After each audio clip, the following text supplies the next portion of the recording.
Hello et bienvenue sur le podcast Le chemin de la vie. Je m'appelle Justine Hill, je suis entrepreneur passionnée par le développement personnel. Ma mission est de te guider sur le chemin de la guérison, vers l'éveil spirituel et la paix intérieure. Je t'aide à reprendre le pouvoir sur ta vie et je suis persuadée qu'il y a un potentiel énorme à l'intérieur de toi qui ne demande qu'à être révélé. Je fais de mon mieux pour te donner un maximum d'inspiration et d'amour au quotidien afin que tu fasses rayonner la lumière qui est en toi. Alors dépasse tes peurs et écoute ton cœur. C'est la clé du bonheur. Accepte de guérir pour mieux te reconstruire. Et si tu aimes ce podcast, n'hésite pas à le noter avec la note de 5 étoiles sur iTunes, sur Apple Podcast et Spotify. Tu peux aussi le commenter sur YouTube et n'hésite pas à le partager à quelqu'un qui en aurait besoin. Bonne écoute! Hello tout le monde, comment estás? J'espère que tu vas bien, que tu te portes bien ce mercredi matin si tu m'écoutes le jour de la sortie du podcast. Je suis ravie de te retrouver dans cette nouvelle semaine, voilà. Et du coup, aujourd'hui, on va parler du pardon en fait, tout simplement du pardon. Et voilà, j'ai pas forcément réfléchi comme d'habitude à ce que j'allais te parler, enfin ce dont j'allais te parler. Mais j'avais envie de parler de ça parce que pour moi, c'est cool en fait de pardonner. Franchement, quand tu arrives à pardonner, t'as vraiment une vie beaucoup plus sereine, beaucoup plus agréable et paisible. Donc ça va être le sujet de ce jour, de ce podcast. Alors le pardon, pour moi j'ai mis quand même vachement du temps à pardonner des personnes. Franchement je trouve que c'est quand même une notion assez compliquée le pardon parce que on a l'impression que en fait on n'a pas forcément des fois envie de pardonner parce que on se dit que l'autre, il mérite pas qu'on lui pardonne. C'est toujours lié à l'autre, alors que le pardon en fait c'est plutôt lié à soi plutôt qu'à l'autre, même si c'est l'autre qui nous a fait souffrir, qui nous a fait du mal, qui nous a abandonnés, trahis, humiliés, enfin peu importe. Alors qu'en fait on revient toujours à soi. Parce que le pardon, vraiment, c'est juste accepter. Voilà. On revient encore à cette notion d'acceptation. Comme d'habitude, et d'ailleurs, si tu n'as pas écouté l'épisode de podcast sur les 5 blessures de l'âme, je tiens à te le faire écouter, enfin que tu l'écoutes, parce que du coup, c'est super important par rapport à ça. Ça peut t'aider aussi à comprendre un peu mieux ce que je raconte par rapport aux blessures. Parce que j'ai remarqué que je reviens quand même vachement souvent à ces notions de blessures de l'âme, parce que c'est vraiment la base, en fait. C'est vraiment pour le départ. Ça vient de l'enfance, donc c'est là où tout commence. Et c'est pour ça que après on grandit avec des blessures, comme comme tous les êtres humains en fait sur Terre. Et bref, et ce pardon vraiment, c'est juste pour moi, pardon et acceptation, c'est un peu similaire quoi. Parce que pour moi, comme je le dis souvent, accepter c'est pas être d'accord, être ok, s'en foutre et tout. Non, c'est pas ça. C'est juste observer et dire ok, c'est comme ça maintenant. J'observe et je reconnais que c'est comme ça. Le pardon, ça va quand même un peu plus loin. Pour moi, où pardonner, c'est vraiment... je te comprends. Maintenant, j'arrive à me mettre à ta place et je te comprends. Ça veut pas dire que je suis d'accord avec ce que t'as fait. Ça veut pas dire que je trouve ça normal, que je trouve ça bien. Mais je comprends que t'as fait du mieux que tu pouvais avec les outils que t'avais à ce moment-là et c'est ok. Alors, pour arriver à là, oui, je sais, tu vas me dire, mais MDR, t'es marrante, elle est marrante celle-là, mais c'est beaucoup plus compliqué que ça. Oui, je sais, je sais très bien, parce que moi, j'étais dans une haine profonde. Bon, du coup, je te raconte un petit peu ma vie sur ce podcast. Mais ouais, j'étais dans une haine profonde, vraiment, de mon père, hein, qu'on se le dise. Voilà. Pendant des années, et j'ai vraiment mis fin à j'ai vraiment travaillé sur moi et arrêté d'être dans la haine, dans la rage, dans la colère. Depuis, on va dire, à peu près juillet-août 2021, donc il y a même pas un an, pour te dire, où vraiment, je pense que j'ai clôturé ce pardon. Et je pense que je l'ai même fait vraiment j'ai vraiment clôturé il y a quelques semaines quand je lui ai confié mes émotions, mes sentiments, dans un texte écrit que je n'avais jamais fait auparavant.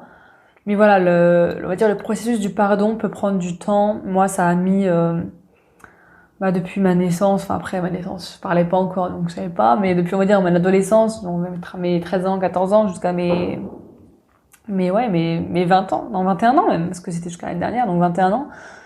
Donc ouais, c'était super long, mais damn, désolée pour le langage, mais en vrai, ça en vaut tellement la peine. Parce que la notion aussi que je voulais dire qui est super importante dans le pardon, dans le fait de savoir pardonner, d'apprendre à pardonner, c'est de se dire que le pardon, c'est pas pour les autres que tu le fais, c'est pour toi. C'est pas pour la voisine, c'est pas pour ta mère, ton père, ton frère, ta sœur, ton copain, ta copine, bref, peu importe. C'est pour toi que tu le fais. Parce que quand tu en veux à quelqu'un, quand tu es dans ce sentiment de colère, parce qu'en général, quand on ne pardonne pas, en général, c'est qu'on a des sentiments, enfin des émotions qui peuvent être très liées à la colère. En général, on a de la colère contre la personne. Ça peut être aussi de la tristesse. Mais en général, c'est souvent de la colère qu'on n'arrive pas à pardonner. Tu me diras ce que t'en penses dans les commentaires, mais moi je pense que c'est beaucoup lié à ça. En fait, on peut avoir vraiment du ressentiment, donc on peut se sentir, voilà, en général c'est trahi, ou on peut sentir une injustice. Donc en général, c'est les blessures qui sont touchées quand on en vient au pardon. Et il faut savoir que ouais, quand tu pardonnes, en fait, à la personne, tu te fais tellement de bien à toi. En fait, c'est une preuve d'amour, mais inconditionnel envers toi. Genre vraiment. Parce que quand on veut à quelqu'un, en fait, quand imaginons, je sais pas, genre quelqu'un t'a fait quelque chose d'horrible, d'imaginable, je sais pas, genre un truc vraiment horrible. Comme moi, par exemple, bah, genre j'en voulais beaucoup à mon père d'avoir été comme il est dans mon adolescence, dans mon enfance, etc. Parce que j'ai eu une enfance quand même assez compliquée, de mon point de vue en tout cas. Enfin, pour moi, c'était très difficile. En fait, pour moi, si vous voulez, il me donnait pas d'amour, il répondait pas à mes attentes, je me sentais pas protégée, pas rassurée, pas aimée. Enfin, plein de choses comme ça, en fait. Mais ça, c'est mes ressentis à moi. Et je me sentais aussi en danger, j'avais peur. Mais après, je me suis rendu compte plus tard qu'en fait, j'en voulais aussi à ma mère beaucoup. De pas, par exemple, être partie plus tôt, de pas, voilà, pour plein de choses. Et c'était plus inconscient, bien sûr. Mais en fait, d'avoir nourri cette colère et cette rage, parce que quand je vous dis la rage, c'était vraiment de la rage moi, que j'avais.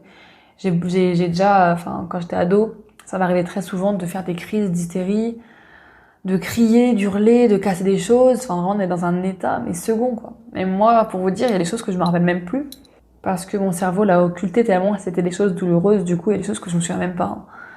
C'est plutôt des trucs qu'on m'a raconté, qu'on m'a redit, mais moi, j'étais en mode, j'ai vraiment fait ça, quoi. Enfin, bref.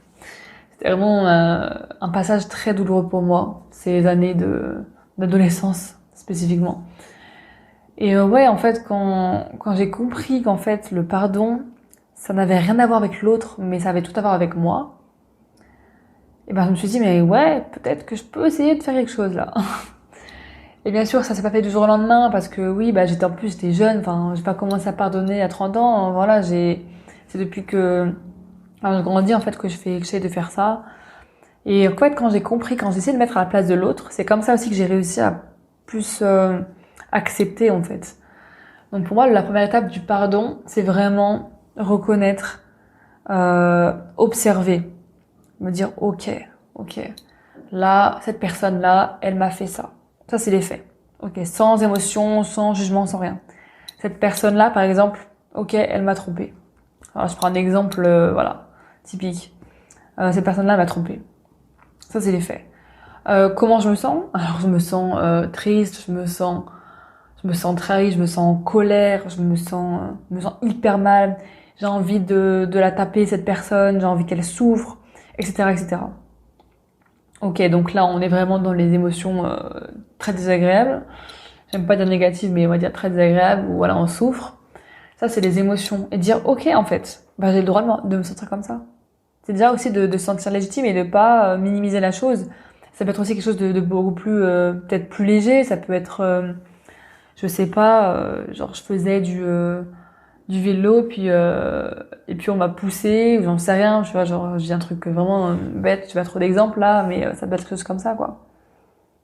Ça peut être, je sais pas, t'as toujours senti que que ta sœur, par exemple, ou ton frère, ou je sais pas qui, était le ou la préférée, toi t'étais moins mise en avant, du coup tu trouves ça comme une injustice, et t'en veux à tes parents, t'en veux à ta mère, parce que machin.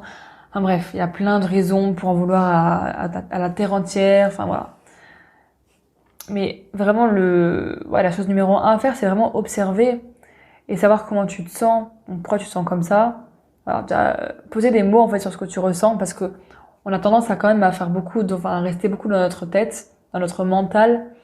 Et quand tu poses les mots sur papier ou à l'oral, etc., ça a beaucoup plus de sens déjà. Ça devient plus concret. Donc oui, peut-être que en faisant ça, peut-être que tu vas raviver une blessure, peut-être que ça va te faire mal parce que ça fait des années que que tu y penses, mais que tu n'as jamais parlé de ça à quelqu'un ou jamais mis le mot dessus. Mais en fait, il faut passer par là parce qu'il y a un moment donné, si tu veux vraiment pardonner, si tu veux aller mieux, enfin si tu veux plutôt aller, on va dire aller mieux, vraiment être épanoui, tu dois passer par là en fait. Parce que si tu passes pas par le pardon, ça va être très compliqué. Parce que du coup, en fait, si tu passes pas par le pardon, tu auras toujours en toi une haine, une colère, une frustration, enfin peu importe comment tu l'appelles, et ça ne passera pas. Donc il faut vraiment, enfin je dis il faut, mais en fait non, genre tu fais ce que tu veux, genre il y a pas de il faut ou tu dois. C'est juste des conseils que je te dis par rapport à mon expérience, parce que le pardon, voilà, moi c'était compliqué pour moi de pardonner mon père, etc. Mais voilà, c'est juste des conseils. Et vraiment l'observation, c'est déjà l'étape numéro un. Ensuite, je dirais que quand tu as reconnu tes émotions, quand tu les as comprises, intériorisées, et peut-être que oui, ça va ressortir et ça va faire mal, mais c'est le but. C'est par là que tu dois passer pour aller mieux. Et quand tu as fait ça, donc lorsque tu as fait ça, il faut passer à l'étape 2, qui est prendre sa responsabilité. Donc je te ferai un petit récap à la fin de toutes les étapes, parce il y en a 7, quelque chose comme ça. Et en fait, je suis en train de reprendre du coup les notes que j'avais prises dans le livre de Lise Bourbeau par rapport à la guérison des 5 blessures. Donc c'est pas du copier-coller, mais juste des petites notes que j'avais prises, ce qui est extrêmement rare parce que d'habitude je parle vraiment au feeling, mais là j'avais noté des trucs qui m'avaient marqué. Et du coup je reprends un petit peu ça parce que cette notion de responsabilité, elle est tellement importante dans le pardon et dans plein d'autres choses, hein. Mais vraiment cette notion de responsabilité, elle est genre vraiment très importante. Parce qu'une fois que t'es devenu conscient de tes émotions, de tes ressentis, de tes accusations, parce qu'aussi, il faudrait aussi que tu dises, que tu notes ou que tu exprimes le fait que tu as accusé la personne d'être comme ci, d'être comme ça, t'as été injuste, t'as été vraiment une connasse, un connard, je sais pas quoi. Voilà, maintenant t'as reconnu ça, c'est ok. Et ben, essaye de prendre vraiment responsabilité de ça, de la situation. Ça peut être vraiment, je pense que ça peut être vraiment l'étape la plus difficile, vraiment, de prendre sa responsabilité par rapport à ça. Par exemple, voilà, je prends un exemple. Moi, clairement, il y a plein de fois où, avec plein de personnes différentes, je me suis sentie, enfin, j'ai pas envie de pardonner, tu vois. On va prendre l'exemple avec mon père parce que c'est vraiment très flagrant. Moi, ce qui s'est passé dans ma famille, genre dans mon enfance, franchement, mon père, j'avais pas envie de le pardonner. Genre, je l'accusais de tous les noms, quoi. Et en fait, je comprenais pas, genre, en quoi c'était ma faute. Genre, moi, j'étais en mode, mais non, mais j'ai rien fait. Euh, je suis sa fille, c'est à lui de montrer l'exemple, etc., etc. Donc pourquoi ce serait à moi de détruire mes émotions, de dire ce que j'ai ressenti quand il s'est passé ça. Bah non, en fait, c'est à lui de faire le premier pas, c'est à lui de venir me demander pardon, etc., etc. Sauf que si tu penses comme ça, en fait, tu t'arriveras jamais à rien, ok? Parce que t'as beau te dire que oui, c'est la personne d'en face qui a fait le plus de mal, donc c'est à elle de venir et pas à toi.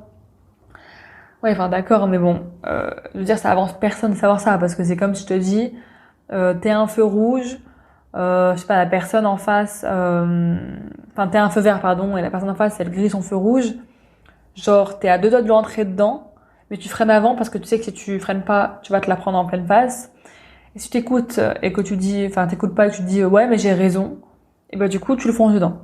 Sauf que non, on est d'accord que non, c'est pas comme ça, enfin genre t'as pas envie de mourir quoi. Même si tu sais que t'as raison, ça veut pas dire que t'as raison que tu vas continuer ce que tu fais. Je sais pas si tu me suis avec l'histoire de la voiture là, mais en gros voilà, genre c'est pas parce que t'as raison que forcément c'est la bonne chose. Parce que soit tu préfères avoir raison, être mort, soit accepter d'avoir tort et être vivant. Enfin tu vois le parallèle quoi. Donc avoir raison, ça nous sert pas toujours. Ça c'est l'ego qui veut croire ça, qui veut toujours avoir raison. Mais bref. Et ben moi je me suis remis en question et je me suis dit ok. Comment je peux faire pour pardonner? Parce qu'en fait, déjà, de base, pourquoi je veux le pardonner? C'est parce que j'en avais marre de ne pas m'aimer, d'être dans la colère, dans la rage tout le temps. C'était tellement insupportable que j'en avais marre. Parce que voilà, je l'ai pas fait pour les autres, en fait, je l'ai vraiment pour moi. Donc je ne l'ai pas fait pour mon père, je l'ai fait pour moi, parce que j'avais envie d'aller mieux. Et j'ai pris mes responsabilités, en fait, clairement. Et je me suis dit, ok, pourquoi il a fait ça? Qu'est-ce qui pourrait expliquer ça? Et donc là, j'ai commencé tout un travail d'introspection. J'ai commencé à chercher, à fouiner dans ma famille ce qui s'est passé, les gros traumatismes, d'où ils viennent, etc. Qui a eu quoi, il s'est passé quoi vers qui, enfin bref.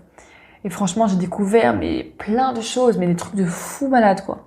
Genre vraiment des blessures émotionnelles, mais gigantesques, quoi. Je me dis, mais ok. Et quand j'ai un peu plus creusé, et surtout quand j'ai voulu comprendre, parce que ces histoires là, par exemple, du père de mon père, voilà, des choses qui sont passées, etc. Ça, je le savais un petit peu, mais bon, j'ai jamais creusé plus loin que ça, voilà. Et quand j'ai creusé, j'ai vraiment essayé de me mettre à sa place, de comprendre ce qu'il a vécu dans son enfance à lui aussi, qui était très difficile. Quand j'ai essayé de comprendre tout ça, eh ben, je me suis dit, ok, donc lui aussi, il a vécu les choses pas faciles. Et j'ai commencé. Bon, après, je dis ça, mais vraiment, ça a pris longtemps. Hein. Ça m'a pris 2 semaines. Hein. Ça a pris des mois, des années même. Des années. Et je te raconte ça vraiment, chronologiquement, petit à petit, quoi. Même si ça a duré longtemps. Là, je te raconte assez vite, mais voilà, ça a duré longtemps. Et en gros, quand je me suis mis à sa place et que je me suis dit, ok, peut-être qu'il m'a fait du mal, peut-être que oui, je me suis sentie très très blessée. Et en fait, juste le fait de me mettre à sa place, eh ben, ça me permet de me dire, ok, je comprends ce que t'as vécu. Parce qu'en fait, t'as fait du mieux que tu pouvais avec les outils que t'avais à ce moment-là. Voilà, c'est aussi simple que ça.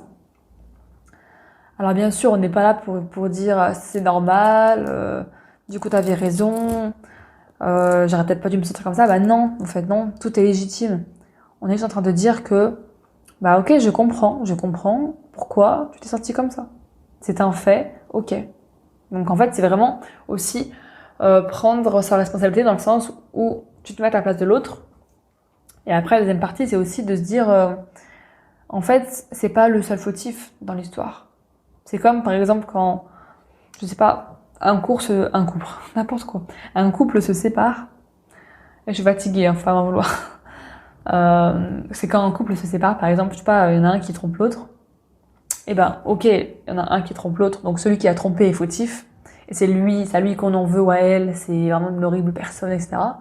Mais l'autre en face, ok, elle a pas fait de mal, elle a pas fait de mal à l'autre, mais ça ne veut pas dire qu'elle n'a aucune responsabilité, ok? Parce que pour moi, les deux personnes ont leur responsabilité. C'est pas la faute de l'un ou de l'autre. C'est les deux ensemble, parce qu'un couple, c'est à deux, c'est pas tout seul. Et c'est pareil pour une relation père-fille, mère-fils, mère-fille, j'en sais rien, ami-ami, employé, salarié, j'en sais rien, tu vois. C'est pareil en fait. La relation, elle va vraiment dans les deux sens. Alors, je tiens à dire que c'est pas la faute des deux, hein, comme en mode t'as rien fait, t'es horrible, non. C'est genre, ok, on reprend l'exemple de la tromperie. Ok, donc imaginons le mec a trompé la fille, vraiment, voilà. Et ben peut-être que, je sais pas, peut-être qu'il y avait des petits signes qui faisaient penser que, ben, je sais pas, la fille, imaginons, elle était plus heureuse dans son couple.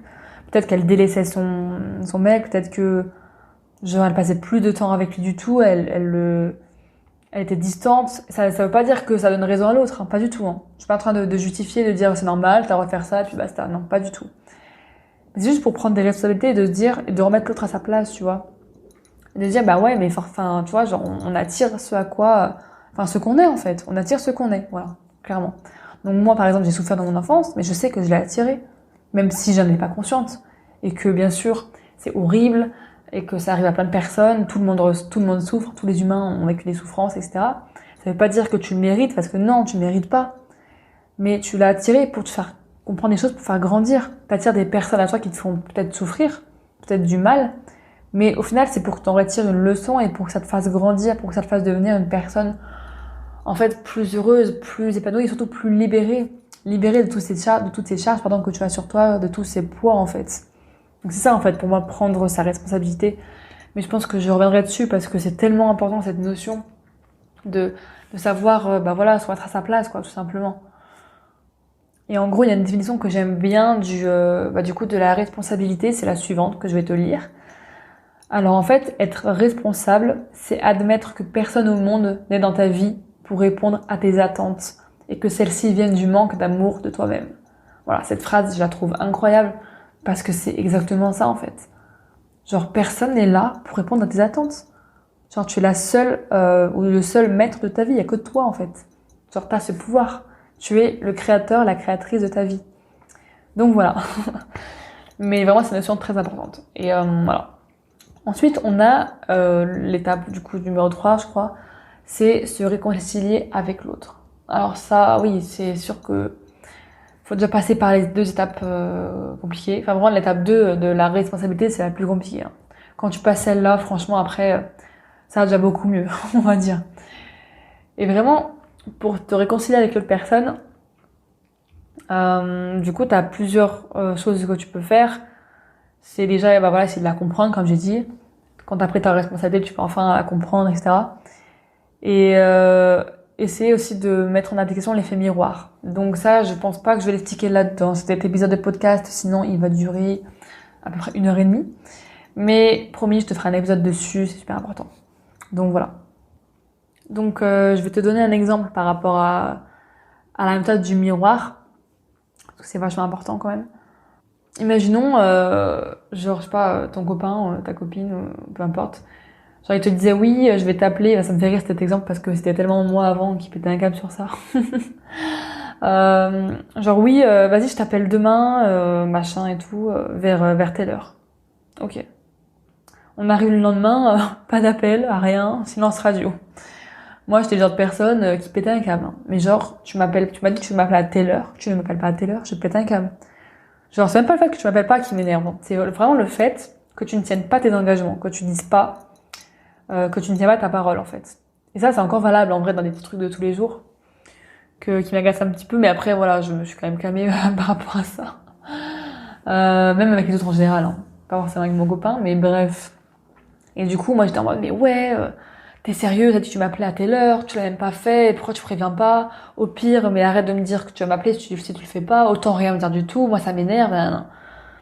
Et en fait, j'avais pas vu que, bah, l'effet miroir, il est là, en fait. C'est que je suis pas contente, je suis énervée que mon copain ne m'appelle pas, ne tienne pas ses engagements, ne dise pas vraiment, n'aille pas jusqu'au bout des choses, etc. Mais moi, en fait, genre, quand tu regardes vraiment, bah, du coup, le miroir de la situation, en fait, je fais la même chose.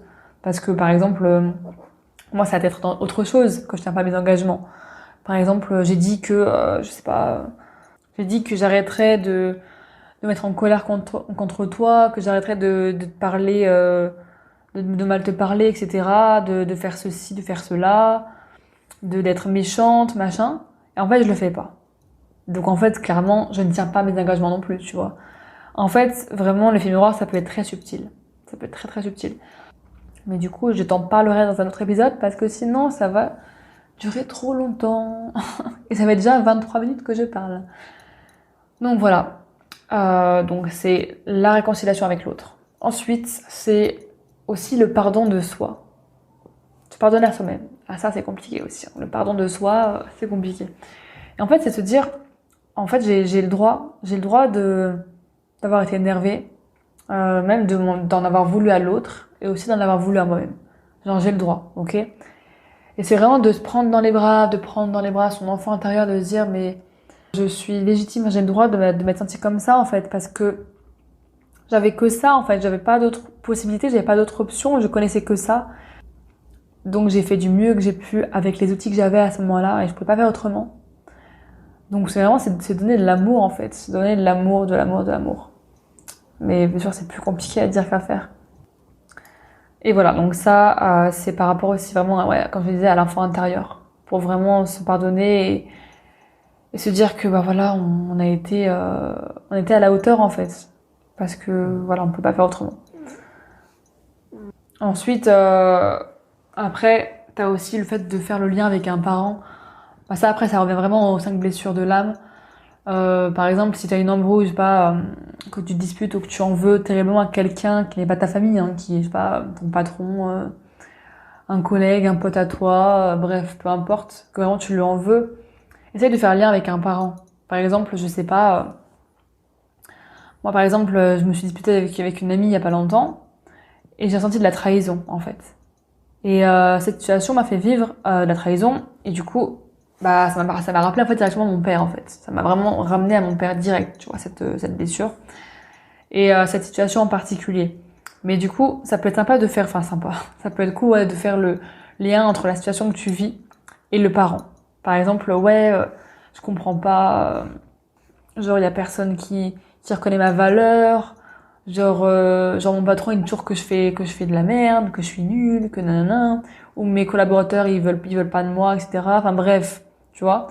Et ben tu peux te dire, ok, est-ce que ma mère ou mon père s'est déjà senti comme ça, s'est déjà senti nul, pas à la hauteur, etc., etc. Et peut-être que tu peux faire un parallèle en fait avec eux. Donc ça c'est aussi une possibilité. Et tu peux aussi en parler en fait, parler de ce que tu as découvert, parler de tes découvertes à bah voilà, soit directement à la personne concernée, soit à des gens à qui tu peux faire confiance, à qui tu te confies, pour t'exprimer et vraiment libérer tout ça là, parce que c'est important d'en parler en fait. La parole ça libère, c'est super important. Ou l'écriture. Mais tu peux aussi très bien, voilà, aller voir la personne concernée pour l'exprimer, aller voir aussi, je sais pas, un de tes parents, enfin peu importe, en fait, parle-en vraiment. Après, oui, c'est encore mieux si tu en parles à la personne concernée parce que comme ça, au moins c'est acté et puis il y a eu un pas en fait envers la personne. Donc voilà, ça c'est les étapes. Donc donc je vais pouvoir te les récapituler rapidement. Donc étape numéro 1, c'est devenir conscient des émotions que tu ressens et aussi des accusations que tu portes envers l'autre. Étape numéro 2, c'est prendre sa responsabilité. Étape 3, c'est du coup se réconcilier avec l'autre. Donc la méthode du miroir, etc. Ensuite, étape 4, c'est le pardon de soi. Donc se pardonner soi-même, se donner de l'amour à son enfant intérieur. Étape 5, c'est faire le lien avec un parent. Donc ça, du coup voilà, tu fais le lien avec ton parent. Je vais pas réexpliquer.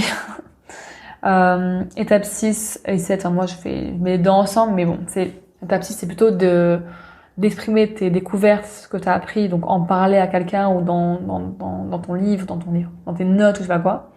Et étape 7, la finale, c'est du coup voir la personne concernée pour lui dire ce que tu ressens. Avec amour et bienveillance, toujours. Voilà, donc ça c'est les étapes du pardon. J'espère que ça t'aura plu. Parce que franchement, je trouve ça hyper puissant. Mais ouais, vraiment, pour finaliser du coup et clôturer ce podcast, je voulais vraiment te dire que voilà, le pardon, c'est vraiment pour moi indispensable pour aller mieux, pour aller de l'avant et pour évacuer en fait toutes ces colères, cette colère que tu ressens, cette peine, etc., etc. Parce que quand tu te pardonnes toi, en fait, enfin quand tu pardonnes l'autre, tu arrives à être mieux dans ta peau. Et dis-toi aussi, surtout, rappelle-toi que le pardon, tu le fais pour toi et pas pour les autres. Tu le fais pour aller mieux, toi. Tu le fais pour te libérer de tous ces fardeaux, de toutes ces charges qui pèsent sur toi, en fait. Et même si la personne, elle a été horrible, c'est pas grave. Tu sais quoi? Parce que, en fait, toi, à force d'entretenir cette rancœur, cette haine, eh ben, tu t'enfermes, ça te ronge de l'intérieur et t'es en train de pourrir, en fait, de l'intérieur, alors qu'en fait, t'es un hyper beau fruit, quoi. Et si t'enlevais ce qui était pourri et que tu te concentrais sur ce qui est bon, bah t'irais beaucoup mieux quoi. Donc voilà. Voilà. Donc j'espère que cet épisode t'aura plu. Il est un tout petit peu plus long que d'habitude parce qu'il y a beaucoup de choses à dire sur le pardon. Voilà, c'est super important. Mais voilà, n'oublie pas que tu fais de ton mieux et que même si des fois t'arrives pas à pardonner, ça prend plus de temps que prévu, c'est ok. Moi ça m'a pris genre des années, mais des années genre je sais pas combien d'années, peut-être 10 ans, genre ça m'a pris des années de folie quoi pour pardonner. Donc voilà, laisse-toi le temps et puis n'hésite pas à suivre les étapes que je t'ai conseillées. Et tu peux aussi réserver un soin énergétique avec moi ou un tirage de cartes si tu veux vraiment accentuer et vraiment te concentrer là-dessus et pouvoir aussi, on va dire, accompagner le pardon. Ça peut être vraiment intéressant parce que du coup moi j'ai débloqué des nœuds énergétiques en toi pour du coup libérer le négatif en fait tout simplement, voilà. Et peut-être aussi avec le tirage te faire comprendre des choses qui peuvent vraiment t'aider à avancer et ça peut vraiment avoir un impact énorme dans ta vie. Donc hésite pas, les infos sont dans la description du podcast. Donc voilà, je te fais des gros bisous et je te dis à la semaine prochaine. Ciao ciao.